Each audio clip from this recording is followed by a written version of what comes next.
Ce soir, notre invité principal, c'est Patrick Balkany, mesdames, messieurs. Énorme, énorme, énorme. C'est énorme, on se croirait au Stade de France. Absolument. Patrick Balkany, bonsoir. Vous êtes Bonsoir. député maire UMP de Levallois-Perret. Est-ce que vous reconnaissez les faits? Je m'y suis même habitué, maire depuis 83, député depuis 88. Bon, Patrick, vous connaissez la procédure. Vous avez le droit de garder le silence. Vous avez le droit à l'assistance d'un avocat, vous connaissez? J'ai le droit de garder le silence. Ouais. Voilà, l'émission s'appelle Salut les Terriens et l'orchestre Les Gréments de Fortune.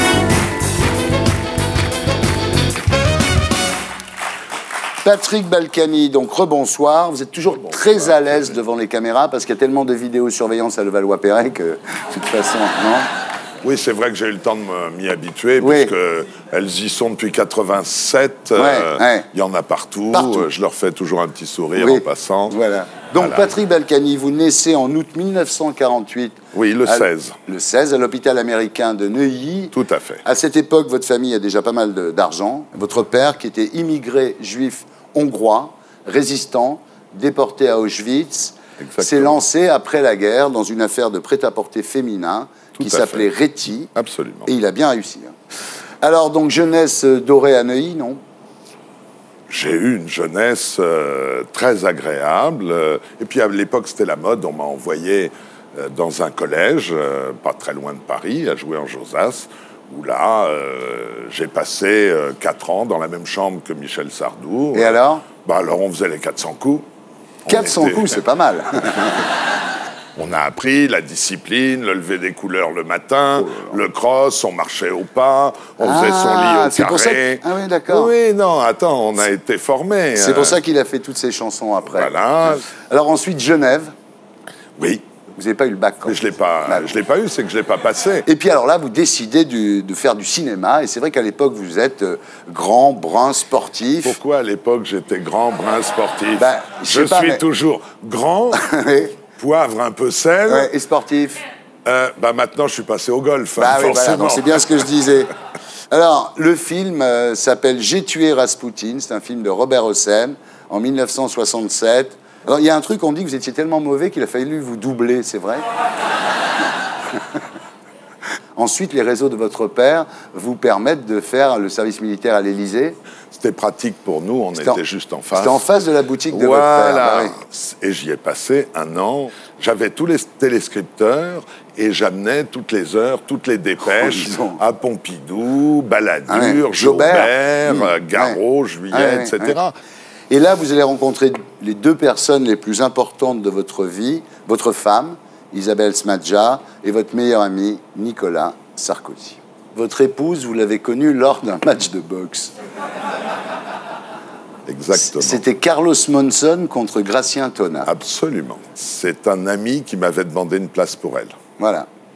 Mais moi, je ne suis pas reparti avec l'ami, je suis reparti avec sa copine. Coup de foudre, voilà. Alors, l'autre personne importante de votre vie, c'est évidemment Nicolas Sarkozy. Vous l'avez rencontré en 1974.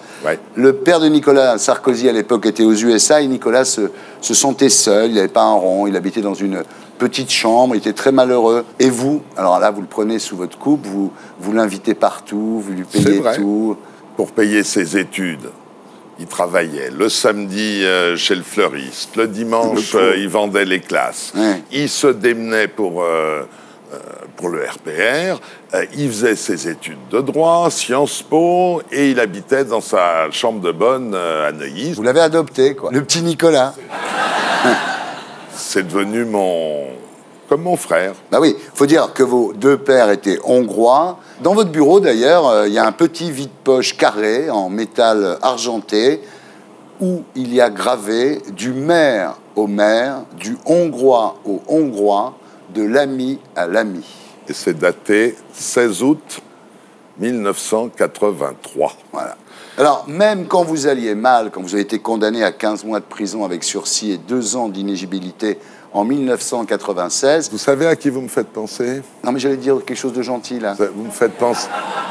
Vous me faites penser à Bérou avec Cohn-Bendit.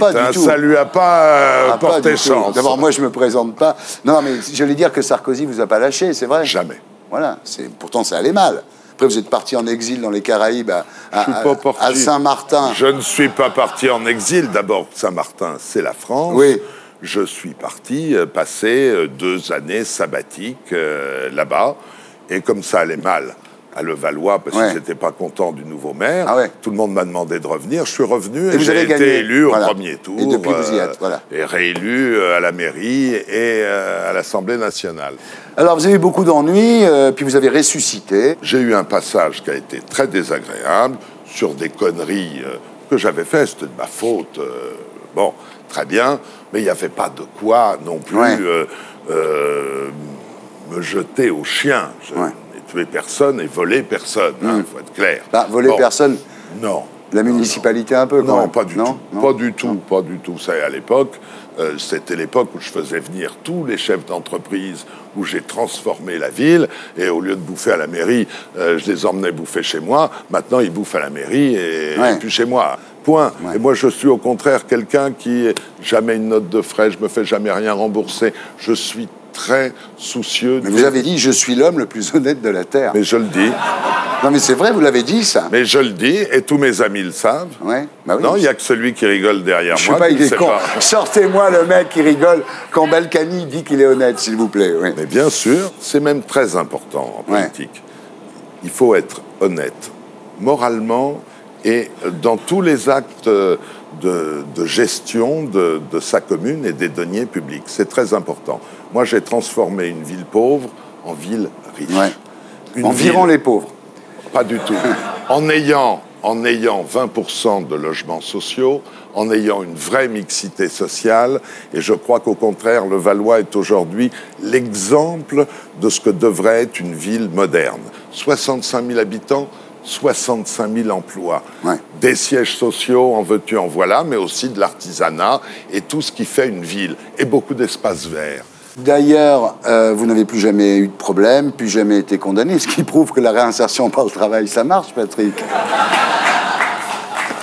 Bien, il y a un problème.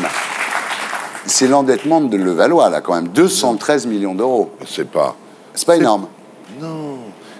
À ce prix-là, vous avez acheté un porte-avions nucléaire ou quoi? Non, ce qu'on a fait, c'est un superbe conservatoire qui accueille près de 2000 élèves, refait les écoles, toutes les écoles, refait une piscine, un centre nautique, fait toutes les installations sportives et culturelles nécessaires à la vie d'une commune. Il y a des villes, elles ont moins d'endettement que nous, elles font rien. Et en plus, elles ont des impôts très élevés. Nous avons des impôts très bas.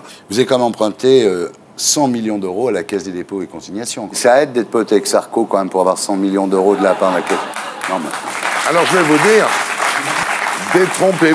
détrompez-vous, on travaille avec toutes les banques et la Caisse des dépôts, c'est le banquier des collectivités. Pas de Levallois. Mais il ne prête pas de l'argent à tout le monde, c'est ça que je veux dire. Mais si, il prête de l'argent. Heureusement, comment il ferait? Comment il vivrait? Bien. Vous avez quelque chose à ajouter, Patrick Balkany? Oui, je vous trouve toujours aussi perfide, Thierry Ardisson. Et nous recevons Edwy Plenel, bonsoir. Bonsoir. Et Omar Sy, bonsoir. Vous vous connaissez tous les trois, non? Monsieur Balkany, déjà une fois sur une émission de télévision il y a très longtemps. À l'époque, je tapais sur François Mitterrand, donc ça lui plaisait. Maintenant que je tape sur Sarkozy, ça ne doit pas lui plaire. Il tape toujours sur les présidents. Il faut qu'il y ait des gens qui tapent sur le pouvoir, bah oui. C'est comme ça qu'ils perdent les élections. Edwy Plenel, rebonsoir. Vous avez passé 25 ans au journal Le Monde, où vous avez terminé directeur de la rédaction. Après votre départ du Monde, vous avez fondé le journal numérique Mediapart. Et vous êtes ici ce soir pour exploser de rire à chaque fois que Patrick Balkany dira qu'il est l'homme le plus honnête de la Terre. Monsieur Balkany représente tout ce que, loyalement, j'ai pas d'autre arme que ma plume et que ma voix, je combats. Ah oui. Mais il représente tout ce que je combats depuis que je suis né. D'accord. Très sympa. Nous avons le vrai visage du sarkozysme ce soir. Ah oui, c'est les Hauts-de-Seine, c'est le BTP. Vous savez, les premières choses qu'il a fait quand il a été élu à la mairie, il a supprimé la bourse du travail, il a supprimé la maison des jeunes, il a supprimé tout ce qui incarnait la municipalité d'avant, qui était en effet de gauche et qui ne s'occupait pas uniquement de l'immobilier en faisant de l'argent avec des immeubles. Oui, vous avez raison. C'est pendant le mandat de Parfait-Jeance qu'on a construit des cages à poules de 18 étages tout le long de la porte Bagnères, où on a rendu sans doute les gens très heureux dans ces immeubles qu'il a fallu que je refasse entièrement avec des jardins autour pour les rendre humains. Mais ça avait été fait par un communiste qui admirait le régime qui était alors en place en Union soviétique. Mais vous avez raison de le défendre. Je ne défendais pas l'Union soviétique, vous savez bien. Bien. J'étais trotskiste. Ne pas, vous l'êtes toujours. Ah bon? Bien sûr. Vous avez des fiches alors? Les Trotskos, ils sont toujours Trotskos. On dit aussi qu'il est de la CIA, de toute façon. Bien. Donc vous nous parlerez ce soir d'un manifeste, le manifeste de Mediapart, publié aux éditions Galade et qui s'appelle « Combat pour une presse libre ». Voilà. Alors le problème de la presse, il n'est pas compliqué. D'abord, il y a une crise. Et puis, il y a la mainmise du pouvoir sur les médias. Vous dites que Sarkozy est l'ami des milliardaires qui contrôlent les médias privés et qu'avec la nomination du patron de l'audiovisuel public par lui-même, il a réussi, dites-vous, un coup d'État médiatique à froid. Eh oui. Il n'a pas d'armée. Ouais. Il a simplement nos faiblesses. Ouais. L'envie du pouvoir, l'envie du poste. Ouais. J'estime beaucoup Jean-Luc Hess, par exemple, qui a pris la présidence de Radio France. Mais notre métier suppose qu'on défende son indépendance.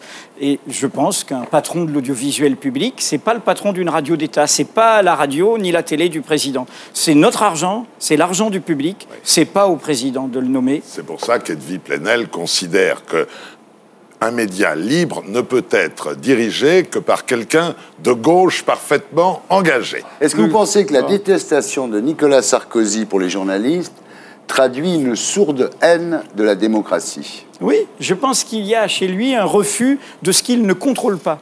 Ouais. La démocratie, c'est les limites, c'est l'apprentissage des limites. C'est depuis Montesquieu. C'est le pouvoir est contrôlé, arrêté par d'autres pouvoirs. Ce président, qui est une sorte d'enfant monstrueux de François Mitterrand et de Jacques Chirac, il ne connaît pas la limite. C'est comme un gamin de 13 ans à qui on n'a pas appris de s'arrêter. Donc il veut le sceau des autres, il veut contrôler tout.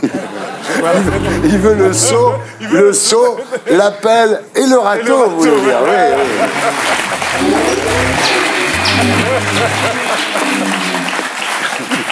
Vous êtes effondré, là.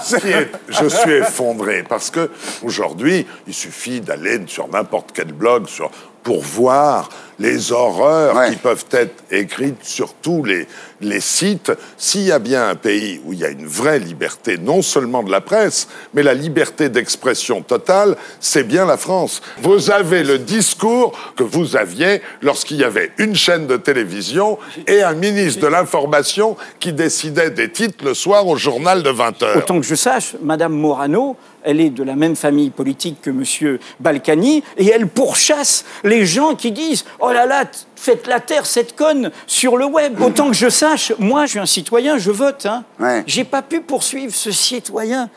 Rappelez-moi son nom, qui a dit « Casse-toi, pauvre con » et qui nous a fait un peu honte, là. Parce qu'on peut pas le poursuivre, lui. Il est intouchable. Lui, on peut lui dire toutes les horreurs, mais lui n'a pas le droit de répondre. On va voir comment ça se passerait si la presse était libre. On va faire une interview si la presse était libre.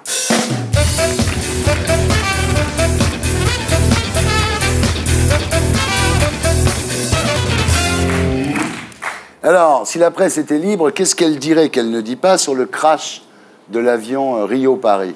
Pour l'instant, autant que je sache, il n'y a pas assez d'enquêtes sur ce qui est à venir, c'est-à-dire probablement une sacrée crise de crédibilité d'Airbus, d'Air France, puisqu'il semble bien que ce n'est pas un orage, ce n'est pas un attentat. Non.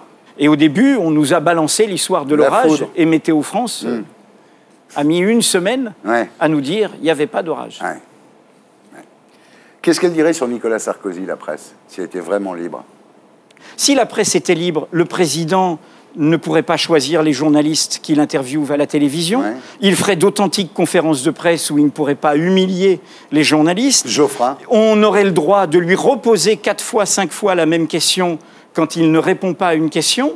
Et on soulignerait tous que quand il parle du voile devant Barack Obama, il dit un mensonge en disant que les lycéennes et les collégiennes, si elles le veulent, peuvent porter un voile, ce qui n'est pas vrai. Il le sait ou il le sait pas? Peut-être qu'il ne sait pas. Il y en a beaucoup qui le portent. Qu'est-ce qu'elle dirait sur l'UMP, la presse, si elle était vraiment libre? Que ce n'est pas un parti démocratique, d'ailleurs il n'y a plus vraiment de président, que c'est le parti du président, que ce parti n'a pas d'autonomie. Monsieur Obama, il ne contrôle pas le Parti démocrate. Il ne contrôle pas la présidence du Congrès, du Sénat. Il est en négociation, y compris avec son propre parti. Ce n'est pas sain, ça. Oui, qu'il n'est pas trotskiste. Son modèle dans la vie, c'est Obama. Et vous ne lui posez pas de questions sur ce qu'il dirait sur le Parti socialiste? Mais je l'ai écrit, monsieur Balkany, il faut que vous vous abonniez à Mediapart. J'ai fait mardi le texte le plus sévère qui soit de toute la presse sur le Parti socialiste. Ça s'appelle « Lettre à ces socialistes qui nous désespèrent ». Donc, mon indépendance, vous ne pouvez pas la mettre en cause. Finalement, il n'y a que Besancenot pour vous. Je n'ai jamais dit ça. Il n'y a personne, alors. Non, il y a notre rôle. Justement, c'est là où on voit votre culture. Le rôle de la presse, c'est pas de dire pour qui on vote. Le rôle de la presse, c'est d'être cet aiguillon critique. C'est plus important, une presse libre. C'est comme ça que les gens peuvent être informés, donc voter. Parce qu'on peut mal voter parce qu'on est mal informé. La presse libre, ça vient avant vous. Ça vient avant le vote. Pour conclure, qu'est-ce que la presse dirait au sujet de Patrick Balkany si elle était libre? Qu'est-ce qu'elle n'a pas dit? Qu'est-ce qu'elle n'a pas dit? Elle continuerait à enquêter, notamment sur ses voyages en Afrique. Il est maire de Levallois-Perret. Il n'est pas secrétaire à la France-Afrique. Il n'arrête pas de se balader là-bas. Je suis membre de la commission des affaires étrangères à l'Assemblée nationale. Aussi, et je suis vice-président de France-Cuba. Allez plus souvent à Cuba, alors. Exactement. Monsieur Guéant, secrétaire général de l'Élysée, a dit que Patrick Balkany n'était pas missionné officiellement quand il est là-bas. Il y va pour le plaisir, hein, Patrick? Non, je vais en tant que parlementaire, membre de la commission des affaires étrangères. Bien, alors Patrick Balkany, souvent quand on parle de vous, on emploie le terme sulfureux, je ne sais pas très bien pourquoi. En souvenir de tous ces problèmes et pour vraiment prouver le contraire, on va faire une interview. Balkany a aussi des bons côtés.